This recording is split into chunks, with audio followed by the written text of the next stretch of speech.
हरे कृष्णा कृष्णा कृष्णा हरे हरे, हरे राम राम राम हरे हरे। हरे कृष्णा। आप सभी को मार्गशीर्ष मास के कृष्ण पक्ष की उत्पन्ना एकादशी की हार्दिक शुभकामनाएं। आज की इस वीडियो में आप सुनेंगे उत्पन्ना एकादशी व्रत की संपूर्ण कथा, साथ ही आप सुनेंगे एकादशी माता की कथा और एकादशी माता की आरती, क्योंकि एकादशी के दिन भगवान श्री विष्णु जी और महालक्ष्मी जी के साथ ही एकादशी माता की पूजा भी की जाती है और कथा भी सुनी जाती है। उत्पन्ना एकादशी को कुछ स्थानों पर उत्पन्ना 11 भी कहते हैं। आज के दिन भगवान श्री हरि विष्णु के शरीर से एक देवी का जन्म हुआ था। भगवान विष्णु ने एकादशी को उत्पन्न होने के कारण इन्हें एकादशी देवी का नाम दिया। इन्हीं एकादशी माता को सभी एकादशियों की जननी कहा जाता है और इसी तिथि से एकादशी व्रत की शुरुआत हुई थी। स्वयं भगवान श्री कृष्ण जी ने कहा है कि एकादशी माता स्वयं भगवान विष्णु की साक्षात शक्ति हैं। इन्हीं एकादशी माता ने देवताओं के कष्ट को हरकर उन्हें सुख दिया। वह प्राणी मात्र को क्या नहीं दे सकती। सुख, समृद्धि, शांति और मोक्ष समस्त सुख सहज ही प्राप्त हो जाते हैं। आज के दिन जो भी एकादशी माता और उत्पन्ना एकादशी की व्रत कथा को सुनता है, उनके समस्त पाप कट जाते हैं तथा समस्त मनोकामनाओं की पूर्ति होती है। तो आज आप सुनिए उत्पन्ना एकादशी की बड़ी ही दुर्लभ कथा। नैमिषारण्य तीर्थ में पुराण कथाओं को सुनने और धर्म के मर्म को जानने के इच्छुक 88,000 ऋषि मुनियों से सूत जी ने कहा, हे ऋषियों, एकादशी व्रत का वृतांत और उत्पत्ति प्राचीन काल में भगवान कृष्ण ने अपने परम भक्त युधिष्ठिर से कही थी, वही मैं तुमसे कहता हूँ। एक समय युधिष्ठिर ने भगवान श्री कृष्ण से पूछा कि एकादशी व्रत किस विधि से किया जाता है और उसका क्या फल प्राप्त होता है। उपवास के दिन जो क्रिया की जाती है, आप कृपा करके मुझसे कहिए। यह वचन सुनकर श्री कृष्ण कहने लगे, हे युधिष्ठिर, मैं तुमसे एकादशी के व्रत का महात्म्य कहता हूँ, सुनो। सर्वप्रथम हेमंत ऋतु में मार्गशीर्ष कृष्ण एकादशी से इस व्रत को प्रारंभ किया जाता है। दशमी को सायंकाल भोजन के बाद अच्छी प्रकार से दातून करें ताकि अन्न का अंश मुंह में न रह जाए। रात्रि को भोजन कदापि न करें और न ही अधिक बोलें। एकादशी के दिन प्रातः ब्रह्म मुहूर्त में उठकर सबसे पहले व्रत का संकल्प करें। इसके बाद शौच आदि से निवृत्त होकर शुद्ध जल से स्नान करें। स्नान के बाद धूप, दीप, नैवेद्य आदि 16 चीजों से भगवान का पूजन करें और रात्रि को दीप दान करें। रात्रि में सोना और प्रसंग नहीं करें और सारी रात्रि भजन कीर्तन आदि करना चाहिए। जो कुछ पहले जाने अनजाने में पाप हो गए हों, उनकी क्षमा मांगनी चाहिए। जो मनुष्य इस विधि के अनुसार एकादशी का व्रत करते हैं, उन्हें शंख उद्धार तीर्थ में स्नान करके भगवान के दर्शन करने से जो फल प्राप्त होता है, वह एकादशी व्रत के 16वें भाग के भी समान नहीं है। भगवान श्री कृष्ण के मुख से यह सब बातें सुनकर धर्मराज युधिष्ठिर हाथ जोड़कर बोले, हे भगवान, आप हजारों यज्ञ तथा लाख गौदान से भी एकादशी के व्रत का महात्म्य बड़ा बताते हैं। सो प्रभु, यह बताने की कृपा करें कि यह तिथि सब तिथियों से उत्तम क्यों मानी जाती है। इसको जानने की मेरी बड़ी अभिलाषा है। युधिष्ठिर की बात को सुनकर भगवान श्री कृष्ण बोले, हे युधिष्ठिर, सत्य युग में मुर नामक एक भयंकर दैत्य था। वह बड़ा बलशाली और भयानक था। उस भयानक और प्रचंड शक्तिशाली दैत्य ने इंद्र, आदित्य, वसु, वायु, अग्नि आदि समस्त देवताओं को पराजित करके स्वर्ग से भगा दिया। तब इंद्र सहित सब देवताओं ने भयभीत होकर भगवान उमापति भोले शंकर को अपने दुखों का कारण और उस भयानक दैत्य का वृतांत सुनाया। देवता हाथ जोड़कर बोले, हे कैलाशवासी अविनाशी, मूर दैत्य के भय से भयभीत होकर समस्त देवी देवता बेचैन हुए मृत्यु लोक में मारे मारे फिर रहे हैं। समस्त सुर समाज को बेचैन देखकर और उनकी अनन्य विनय सुनकर भगवान भोले भंडारी बोले, हे देवताओं, तीनों लोकों के स्वामी और भक्तों के समस्त दुखों का विनाश करने वाले भगवान विष्णु की शरण में जाओ। वे ही तुम्हारे इस महान कष्ट का निवारण करेंगे। भगवान शिव जी की यह बात सुनकर इंद्र आदि समस्त देवता एकत्रित होकर क्षीर सागर, जहाँ शेषनाग की शैया पर भगवान कमलापति शयन कर रहे थे, वहां जा पहुँचे। वहां पहुंचकर भगवान विष्णु को सोते हुए देखकर सभी देवता हाथ जोड़कर और नतमस्तक होकर स्तुति तथा विनती करने लगे। देवताओं ने कहा, हे शंख, चक्र, गदा, पद्मा तथा वनमालाओं से अलंकृत देवादिदेव, हे देवताओं द्वारा स्तुति करने योग्य आपको कोटि कोटि प्रणाम है। हे सुर, नर, मुनि जन की रक्षा करने वाले महाप्रभु, आपको बारंबार नमस्कार है। हे दया के धाम प्रभु, आप हमारी रक्षा कीजिए। दैत्यों से भयभीत होकर हम आपकी शरण आए हैं। आप ही इस समस्त ब्रह्मांड के कर्ता, धर्ता और माता पिता हैं। आप ही उत्पत्ति और पालन करता तथा संहार करने वाले और सबको शांति प्रदान करने वाले हैं। आकाश और पाताल भी आप ही हैं। आप ही हम सबके पितामह, सूर्य, चंद्र, अग्नि, वायु, ब्रह्मा, हव्य, कव्य, मंत्र, तंत्र, यज्ञमान, यज्ञ कर्म करता और भोक्ता भी आप ही हैं। आप सर्वव्यापक हैं। आपके अतिरिक्त चर अचर कुछ भी नहीं है। हे महाप्रभु, दैत्य मूर ने हमें पराजित करके स्वर्ग से भगा दिया। हम सब देवता इधर उधर मारे मारे फिर रहे हैं। सो हे मधुसूदन, आप उन दैत्यों से हम सबकी रक्षा कीजिए, रक्षा कीजिए। देवताओं की यह विनती सुनकर भगवान कमलापति बोले, हे सुरों, ऐसा मायावी दैत्य कौन है? उसमें ऐसा कितना बल है? वह किसके आश्रय है तथा वह कहाँ रहता है? यह सब मुझसे कहो। भगवान विष्णु की यह बात सुनकर देवराज इंद्र बोले, हे प्रभु, प्राचीन काल में नाड़ी जंद नाम का एक राक्षस था। उसी का पुत्र महाबलशाली, महापराक्रमी, विश्व विख्यात मुर नाम का दैत्य है। वह चंद्रावती नामक नगरी में रहता है। उस महाअसुर ने समस्त देवताओं को स्वर्ग से निकाल के अपना अधिकार कर लिया है। वह स्वयं इंद्र, अग्नि, वरुण, कुबेर, यम आदि सबके स्थान पर अपना आधिपत्य जमाकर और स्वयं सूर्य बनकर प्रकाश करता है। हे असुर निकंदन, उस दैत्य का संहार करके हम सब देवताओं की रक्षा कीजिए। हम सब आपकी शरण हैं। इंद्र के ये वचन सुनकर भगवान कमलापति बोले, हे देवताओं, तुम घबराओ मत। मैं शीघ्र ही तुम्हारे शत्रु का संहार करूंगा। तुम सब अब चंद्रावती नगर को चलो। समस्त देवताओं सहित भगवान विष्णु भी चंद्रावती नगर को चल दिए।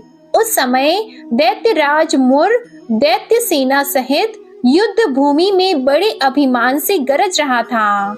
उस महादैत्य की घोर गर्जना को सुनकर सब देवता भयभीत होकर चारों दिशाओं में भाग खड़े हुए। यह देखकर स्वयं भगवान विष्णु रणभूमि में पहुंच गए। भगवान कमलापति को रणभूमि में देखकर दैत्य दल ने नाना प्रकार के अस्त्र शस्त्रों से भगवान विष्णु पर प्रहार किया। भगवान ने यह देखकर अपने तीखे बाण छोड़े, जो नागों की तरह से लहराते हुए जाकर दैत्यों के अंगों को बींधने लगे। सभी दैत्य उनके हाथों से मारे गए। केवल दैत्यराज मुर ही जीवित बचा था। दैत्यराज मुर अविचल भाव से भगवान के साथ युद्ध करता रहा। यह देखकर सुर समाज अत्यंत बेचैन होने लगा। भगवान जो भी तीक्ष्ण बाण उसके शरीर में मारते, वे उसके अंगों में पुष्पों के समान लगते थे। शस्त्रों से उस महादैत्य का शरीर छिन्न भिन्न हो गया, परंतु वह फिर भी युद्ध करता रहा। इसके बाद भगवान और दैत्य का मल्ल युद्ध होने लगा। इस प्रकार 10,000 वर्ष तक दोनों का युद्ध हुआ, परंतु वह महाबली दैत्य फिर भी पराजित नहीं हुआ। तब भगवान उस मुर दैत्य से लड़ते लड़ते थक गए और बद्रिकाश्रम को चले गए। वहां पर हेमवती नाम की एक सुंदर गुफा थी। विष्णु भगवान उस गुफा में विश्राम करने लगे। वह गुफा 12 योजन लंबी और उसका एक ही द्वार था। दैत्यराज मुर भी भगवान का पीछा करते हुए उस गुफा में पहुंच गया। वह दैत्य भगवान विष्णु को सोया देखकर उन्हें मारने के लिए उद्यत हुआ। वह अभी मारने का प्रयत्न कर ही रहा था कि उसी क्षण विष्णु भगवान के शरीर से एक अति तेजस्वी तथा अत्यंत प्रभावशाली कन्या अस्त्र शस्त्र धारण किए हुए उत्पन्न हुई। उस कन्या के बल पराक्रम को देखकर आश्चर्यचकित हुआ मुर उसके साथ युद्ध करने लगा। उस कन्या के युद्ध कौशल, पराक्रम तथा वीरता को देखकर दैत्य ने विचार किया कि इस कन्या को इतना भयानक युद्ध करना किसने सिखाया है। यह तो बड़ा भयंकर युद्ध करती है। वह अभी विचार कर ही रहा था कि उस प्रभावशाली देवी ने एक ऐसा बाण मारा कि दैत्यराज का रथ टूटकर चूर-चूर हो गया। देवी ने उसके अस्त्र शस्त्रों को काटकर टुकड़े टुकड़े कर दिए। अब वह भयानक दैत्यराज मुर मल्ल युद्ध करने लगा, परंतु देवी ने धक्का मारकर उसे मूर्छित कर दिया। जब वह दैत्य मूर्छा से जागा तो उस कन्या ने उसका सिर काट डाला। इस प्रकार वह दैत्य तो पृथ्वी पर गिरकर मृत्यु को प्राप्त हुआ और बाकी दैत्य भयभीत होकर पाताल लोक को भाग गए। जब भगवान विष्णु की निद्रा टूटी तो उन्होंने मुर दैत्य के कटे हुए सिर तथा दोनों हाथ जोड़कर खड़ी हुई एक कन्या को देखा। भगवान उस कन्या से पूछने लगे, हे देवी, जिस दैत्य के भय से इंद्र आदि सब देवता भयभीत होकर स्वर्ग को छोड़कर भाग गए थे, उसको किसने मारा है? वह कन्या कहने लगी, भगवान, जब आप निद्रा में थे तब यह दैत्य आपको मारने के लिए उद्यत हुआ था। उस समय आपके शरीर से उत्पन्न होकर मैंने इस दैत्य का वध किया है। यह सुनकर भगवान बोले, हे देवी, तुमने इस दैत्य को मारकर देवताओं का महान उपकार किया है, अतः तुम इच्छा अनुसार वर मांगो। तब वह देवी बोली, भगवान, यदि आप मुझे वरदान देना ही चाहते हैं तो यह दीजिए कि जो मेरा व्रत करे उसके सब पाप नष्ट हो जाएं और वह अंत में मोक्ष को प्राप्त हो। रात्रि को भोजन करने वाले को आधा फल और एक बार भोजन करे उसको भी आधा फल प्राप्त हो। जो मनुष्य भक्ति पूर्वक मेरे व्रत को करे वह निश्चय ही आपके लोक को प्राप्त हो। जो कोई मेरे व्रत में एक बार भी भोजन न करे उसको धर्म, धन और मुक्ति प्राप्त हो।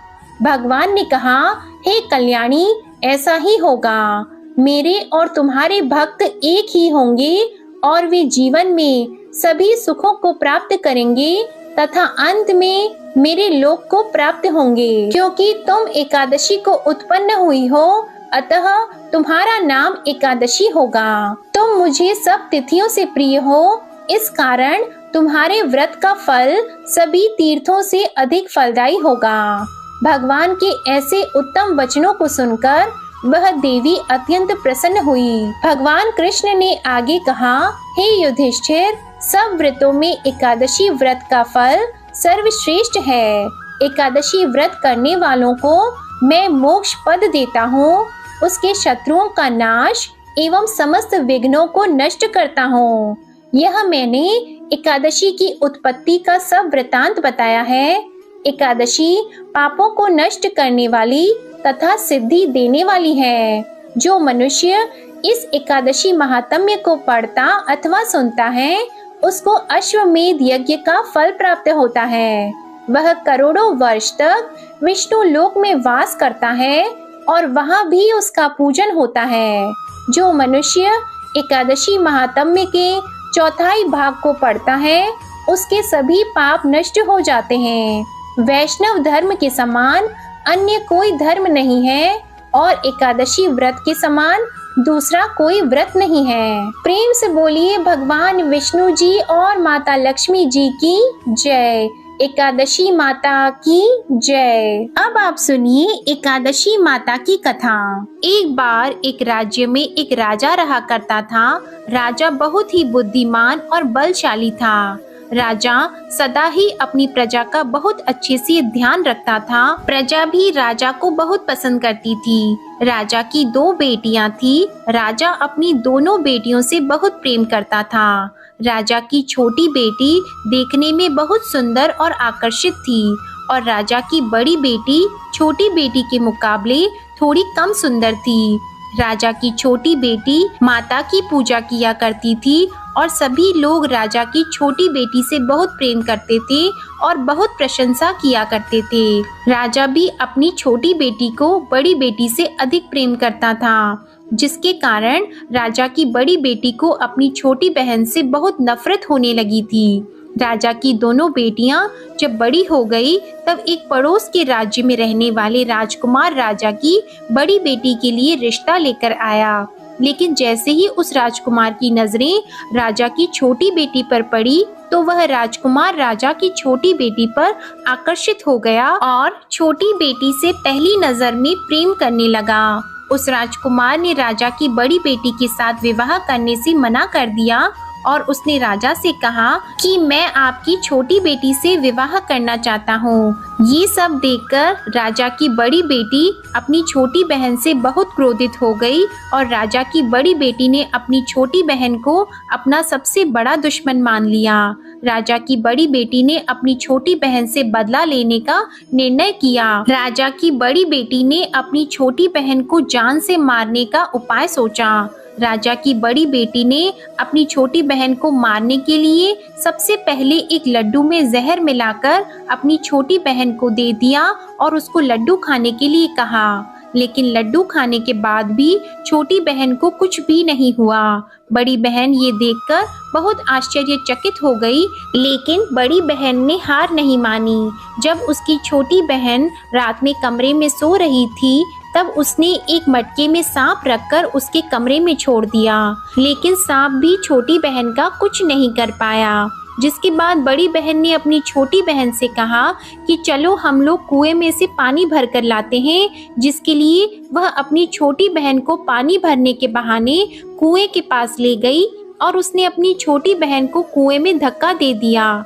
लेकिन छोटी बहन को तब भी कुछ नहीं हुआ, क्योंकि हर बार ग्यारस माता उसकी रक्षा कर रही थी और उधर बड़ी बहन अपने सारे प्रयास के बाद भी असफल हो रही थी, जिससे वह बहुत क्रोधित हो गई और फिर उसने अपनी छोटी बहन के पास जाकर उससे प्रश्न किया कि मेरी छोटी बहन, क्या तुमको पता है कि भगवान ने सबको मृत्यु एक निश्चित समय पर लिखी हुई है और कैसे तुम्हारी या मेरी मृत्यु होगी, क्या ये तुम जानती हो? तब छोटी बहन ने अपनी बड़ी बहन को बताया कि हाँ दीदी, मैं तो जानती हूँ मेरी मृत्यु कैसे होगी। छोटी बहन से ये सब बातें सुनकर बड़ी बहन मन ही मन बहुत प्रसन्न होने लगी और उसने अपनी छोटी बहन से कहा कि तो तुम मुझे अपनी मृत्यु का राज बताओ। तब छोटी बहन ने अपनी बड़ी बहन से कहा कि मेरी मृत्यु तो एक तोते में है। जो तोते के गले में एक हार है, उससे मेरी मृत्यु होगी। जब तक कोई भी व्यक्ति तोते को मारकर उस हार को अपने गले में पहनेगा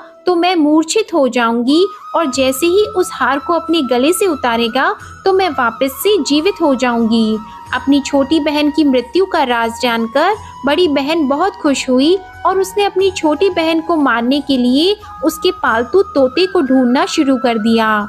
और छोटी बहन को इस बात का आभास हो गया था कि कोई उसकी जान लेना चाहता है, जिसके लिए वह अपने पिताजी के पास गई और उसने अपने पिताजी से कहा कि पिताजी, मेरी मृत्यु के बाद आप मुझे मत जलाइएगा, बल्कि आप मुझे अपनी पुरानी वाली हवेली में एक पलंग में लिटाकर छोड़ दीजिएगा।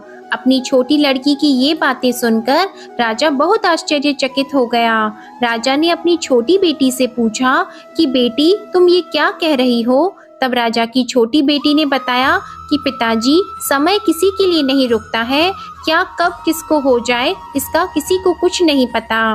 फिर राजा ने अपनी छोटी बेटी से कहा कि तुम ऐसी बातें क्यों करती हो? 2-3 दिन के बाद तो तुम्हारा विवाह है। लेकिन छोटी बेटी ने अपने पिताजी को ऐसा करने पर मजबूर कर दिया और उनसे वचन ले लिया। राजा ने भी अपनी छोटी बेटी की बात स्वीकार कर ली और 2-3 दिनों के बाद जब शादी का समय आया तब राजकुमार बारात लेकर राजा के घर आया और राजकुमार और राजा की छोटी बेटी का विवाह शुरू हो गया। जैसे ही राजा की छोटी बेटी राजकुमार के साथ फेरे लेना शुरू हुई तो उसकी बड़ी बहन अपनी छोटी बहन के कमरे में जाकर उसके तोते को पकड़ लेती है और उसको जान से मार देती है। तोते के गले में जो हार था उसको अपने गले में धारण कर लेती है और जैसे ही बड़ी बहन उस हार को अपने गले में धारण करती है तो उधर छोटी बहन 3.5 ही फेरे ले पाती है और वहीं पर बेहोश होकर गिर जाती है। जिसके बाद राजा ने बड़े बड़े दर्द हकीमों को बुलाया और अपनी छोटी बेटी का इलाज करने के लिए कहा। राजा की बात सुनकर जब वैद्य ने छोटी बेटी को देखा तो राजा को बताया कि आपकी छोटी बेटी ना तो जीवित है और ना मरी हुई है, ऐसा मैं पहली बार देख रहा हूँ। राजा ने वैद्य और हकीम को ये बात बाहर बताने से मना कर दिया और उनको कहा कि अगर तुमने ये बात किसी को बाहर बताई तो हम तुमको फांसी दे देंगे। राजा ने अपनी छोटी बेटी को पुराने महल में जाकर एक पलंग में लेटा दिया और वहाँ पर कुछ सैनिकों को तैनात कर दिया। इसके बाद राजा वापस अपने महल पर आ गया। राजा की बड़ी बेटी अपने पिताजी के पास आई और कहने लगी कि पिताजी, अगर ये शादी संपन्न नहीं हुई तो आपकी इज्जत का क्या होगा? आप कहें तो मैं आपकी इज्जत बचाने के लिए राजकुमार से शादी करने के लिए तैयार हूँ। जिसके बाद राजा ने अपनी बड़ी बेटी की बात मान ली और राजा ने बड़ी बेटी को छोटी बेटी के कपड़े पहनाकर मंडप में भेज दिया। लेकिन राजकुमार ये जान गया कि ये राजा की छोटी बेटी नहीं है बल्कि ये राजा की बड़ी बेटी है। लेकिन जब राजकुमार ने शादी करने से मना किया तो सभी लोगों ने राजकुमार को बेबस करके राजा की बड़ी बेटी से बचे हुए फेरों को संपन्न करा दिया और विवाह संपन्न हुआ। जिसके बाद राजकुमार राजा की बड़ी बेटी को अपने महल में ले गया। विवाह होने के बाद राजकुमार उससे ना तो बात करता था, ना उसे पसंद करता था और ना ही उसके आसपास भटकता था। और राजकुमार ने ये फैसला लिया था कि वह अपनी प्रेमिका को ढूंढ कर रहेगा और ये जानकर रहेगा कि उसके साथ क्या हुआ है। एक दिन राजकुमार अपने घोड़े पर सवार होकर राजा के पुराने महल के पास पहुंचा, जहां पर उसने कुछ सैनिकों को देखा। महल के पास पहुंचकर राजकुमार ने जब महल को ध्यान से देखा तो वह समझ गया कि ये तो हमारे ससुर जी का महल है। तब राजकुमार ने सैनिकों से पूछा कि तुम लोग यहाँ क्या कर रहे हो और इस महल के अंदर उस पलंग में कौन लेटा है? जिसके बाद सैनिकों ने बताया कि यहाँ पर राजा की छोटी बेटी लेटी है। ये सुनकर राजकुमार बहुत प्रसन्न हो गया और वह तुरंत अपनी प्रेमिका के पास पहुँच गया और उसकी सेवा करने लगा। जैसे ही रात हुई तो राजा की छोटी बेटी उठकर खड़ी हो गई। राजकुमार ये देखकर बहुत खुश हो गया और उसने अपनी प्रेमिका से पूछा कि तुम यहाँ क्या कर रही हो? तुम मेरे साथ मेरे घर चलो। राजा की छोटी बेटी ने राजकुमार को सारी बातें बता दी कि मेरी जान एक तोते में बसती थी और मैंने ये बात सिर्फ अपनी बड़ी बहन को बताई थी और मुझे पता है कि उसने ही मुझे मारने का प्रयास किया है। उसके पास एक हार है जिसको वह सुबह पहन लेती है और रात को उतार देती है। जब तक वो हार को पहन कर रखती है तब तक मैं मूर्छित रहती हूँ और जैसे ही वो हार को उतार देती है तो मैं जीवित हो जाती हूँ और जब तक मेरी बड़ी बहन के पास वो हार रहेगा तब तक मैं ऐसे ही जीवित और मूर्छित होती रहूंगी। अगर मेरी बड़ी बहन के पास जो हार है वो मेरे हाथ लग जाए तो मैं हमेशा के लिए जीवित हो जाऊंगी। राजकुमार ये सब बातें सुनकर राजा की छोटी बेटी के पास रहने का निर्णय ले लेता है और उसने अपने बचे हुए सारे फेरे उस पलंग में लेटी हुई राजकुमार की छोटी बेटी के साथ ले लिए और अपना विवाह पूर्ण कर लिया और वहीं पर वो रहने लगा। देखते ही देखते कुछ समय में राजा की छोटी बेटी और राजकुमार की पत्नी गर्भवती हो गई। एक दिन राजकुमार को किसी काम से बाहर जाना पड़ा।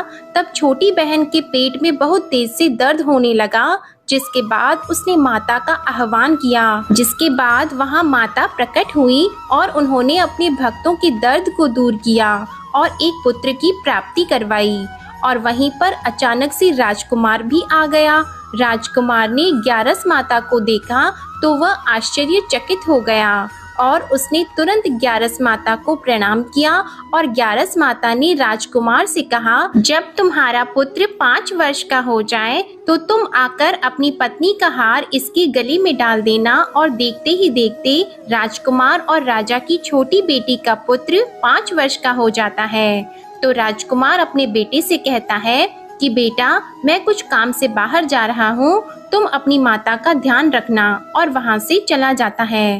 राजा को बाहर निकलता देखकर बड़ी बहन के सैनिक देख लेते हैं और बड़ी बहन को जाकर सारी बातें बता देते हैं। जिसके बाद बड़ी बहन अपनी छोटी बहन के पुत्र को वहाँ से उठवा लेती है और उसको मरवा देती है।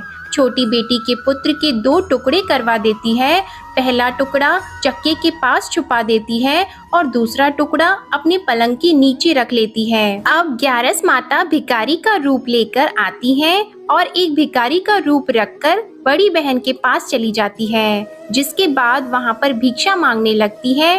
तो बड़ी बहन अपने नौकरों से कहती है कि जाकर भिक्षा दे दो। लेकिन जैसे ही नौकर ग्यारस माता को भिक्षा देने के लिए आते हैं तो माता उन्हें मना कर देती है और कहती है कि मैं तुम्हारी महारानी से ही भिक्षा लूंगी। जिसके बाद बड़ी बहन स्वयं ही भिक्षा देने के लिए माता के पास आती है। तब माता एक बिल्ली का रूप लेकर उसके कमरे में चली जाती है और वहाँ पर छोटी बेटी के पुत्र के 2 टुकड़े को आपस में जोड़ देती है और उसे जीवित कर देती है। फिर उसे वहाँ से ले जाती है। राजकुमार अपने बेटे को लेकर अपनी पत्नी के पास जाता है और उसे कहता है कि तुम इसका ध्यान रखना। अगर तुम इस बच्चे का अच्छे से ध्यान रखोगी तो मैं तुमसे बात करूंगा। एक दिन राजकुमार अपने बच्चे से कहता है कि तुम मम्मी से उनके गले का हार मांग लो। तो अपने पिता की बात मानकर राजकुमार का लड़का अपनी मम्मी के पास जाता है और कहता है कि मम्मी, मुझे तुम्हारा हार चाहिए। यह सुनकर पहले तो बड़ी बहन बहुत क्रोधित होती है, पर उसको यह याद आता है कि राजकुमार ने कहा था कि अगर मैं इस बच्चे का ध्यान अच्छे से रखूंगी तो वह मुझसे बात करेंगे। जिसके कारण वह हार उस बच्चे को दे देती है और वह तुरंत हार को ले जाकर अपने पिताजी को दे देता है। और तभी राजकुमार अपने बेटे को लेकर वहां से जाने लगता है और अपनी पत्नी से कहता है कि तुम हमारे लिए खाना बनाकर रखना, मैं शाम को आकर तुम्हारे साथ खाना खाऊंगा। और वह अपने बेटे को लेकर वहां से चला जाता है। जिसके बाद वह राजा के पास जाता है और उनको सारी बातें बता देता है। राजा अपनी बड़ी बेटी की ये करतूत सुनकर बहुत क्रोधित होते हैं और अपनी परवरिश पर ही दोष देने लगते हैं। राजकुमार को अपनी छोटी बेटी के साथ रहने के लिए आदेश दे देते हैं। इस प्रकार ग्यारस माता की कृपा से राजकुमार और राजा की छोटी बेटी सुखपूर्वक रहने लगे। प्रेम से बोलिए एकादशी माता की जय। प्रेम से बोलिए माता लक्ष्मी और भगवान विष्णु की जय। माता पार्वती और भगवान शंकर की जय। अब आप सुनिए एकादशी माता की आरती। ओम जय एकादशी माता, मैया जय एकादशी माता। विष्णु पूजा व्रत को धारण कर, विष्णु पूजा व्रत को धारण कर, शक्ति मुक्ति पाता। ओम जय एकादशी माता। तेरे नाम गिनाऊं देवी, भक्ति प्रदान करनी, मैया भक्ति प्रदान करनी। गण गौरव की देनी, गण गौरव की देनी, माता शास्त्रों में वरनी। ओम जय एकादशी माता। मार्गशीर्ष की कृष्ण पक्ष की उत्पन्ना विश्वतारिणी जन्मी, मैया उत्पन्ना विश्वतारिणी जन्मी। शुक्ल पक्ष में हुई मोक्षदा, मुक्तिदाता बन आई। ओम जय एकादशी माता। पौष के कृष्ण पक्ष की सफला नामक है, सफला नामक है। शुक्ल पक्ष में होए पुत्रदा, आनंद अधिक रहे। ओम जय एकादशी माता। नाम षटतिला माघ मास में कृष्ण पक्ष आवे, मैया कृष्ण पक्ष आवे। शुक्ल पक्ष में जया कहावे, शुक्ल पक्ष में जया कहावे, विजय सदा पावे। ओम जय एकादशी माता। विजया फागुन कृष्ण पक्ष में शुक्ला आमल की, मैया शुक्ला आमल की। पाप मोचनी कृष्ण पक्ष में चैत्र महाबली की। ओम जय एकादशी माता। चैत्र शुक्ल में नाम कामदा, धन देने वाली, मैया धन देने वाली। नाम वरूथिनी कृष्ण पक्ष में, नाम वरूथिनी कृष्ण पक्ष में, वैशाख माह वाली। ओम जय एकादशी माता। शुक्ल पक्ष में होई मोहिनी, अपराज्येष्ठ कृष्ण पक्षी। नाम निर्जला सब सुख करनी, नाम निर्जला सब सुख करनी, शुक्ल पक्ष रखी। ओम जय एकादशी माता। योगिनी नाम आषाढ़ में जानो, कृष्ण पक्ष करनी। देव शयनी नाम कहायो, शुक्ल पक्ष धरनी। ओम जय एकादशी माता। कामिका श्रावण मास में आवे, कृष्ण पक्ष कहिए। श्रावण शुक्ला होए पवित्रा, आनंद से रहिए। ओम जय एकादशी माता। अजा भाद्रपद कृष्ण पक्ष की परिवर्तिनी शुक्ला, इंद्रा आश्विन कृष्ण पक्ष में, इंद्र आश्विन कृष्ण पक्ष में, व्रत से भवसागर निकला। ओम जय एकादशी माता। पापंकुशा है शुक्ल पक्ष में, आप हरनहारी। रमा मास कार्तिक में आवे, सुखदायक भारी। ओम जय एकादशी माता। देवोत्थानी शुक्ल पक्ष की, दुख नाशक मैया, मैया दुख नाशक मैया। पावन मास में करूं विनती, पावन मास में करूं विनती, पार करो नैया। ओम जय एकादशी माता। परमा कृष्ण पक्ष में होती जन मंगल करनी, मैया जन मंगल करनी। शुक्ल मास में होए पद्मिनी, शुक्ल मास में होए पद्मिनी, दुख दारिद्र हरनी। ओम जय एकादशी माता। जो कोई आरती एकादशी की भक्ति सहित गावे, मैया भक्ति सहित गावे। जन गुरुदिता स्वर्ग का वासा, जन गुरुदिता स्वर्ग का वासा, निश्चय वह पावे। ओम जय एकादशी माता, ओम जय एकादशी माता, ओम जय एकादशी माता। बोलो एकादशी माता की जय। बोलिए लक्ष्मी नारायण भगवान जी की जय। आशा करती हूँ आप सभी का उत्पन्ना एकादशी का व्रत सफल हो और भगवान श्री विष्णु जी और माता लक्ष्मी जी की कृपा आप और आपके पूरे परिवार पर सदा बनी रहे। आज की कथा पसंद आई हो तो वीडियो को लाइक कीजिएगा, शेयर कीजिएगा, कमेंट में श्री लक्ष्मी नारायण जी की जय लिखिएगा और चैनल को भी सब्सक्राइब कीजिएगा। जय जय श्री राधे कृष्णा।